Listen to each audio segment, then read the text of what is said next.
Congratulations! You're finally embarking on your sourdough starter journey.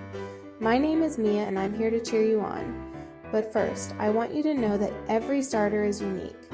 There's no one-size-fits-all approach, so hang in there. There's something very special about baking bread. The wait for the perfect starter is worth it. Your starter may take longer than 7 days to get really active. It could take up to 30. Every starter has its own personality and will be ready in its own time. Factors like elevation, humidity, and the temperature of your home play a significant role in how quickly your starter matures. These are things you can't really control.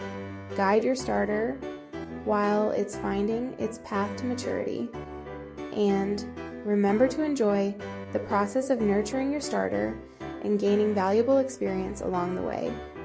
Trial and error is where we learn. Embrace the journey with positivity and keep experimenting. Your perfect loaf is just waiting to be baked. Don't forget to like and subscribe for all things home baked and happy baking.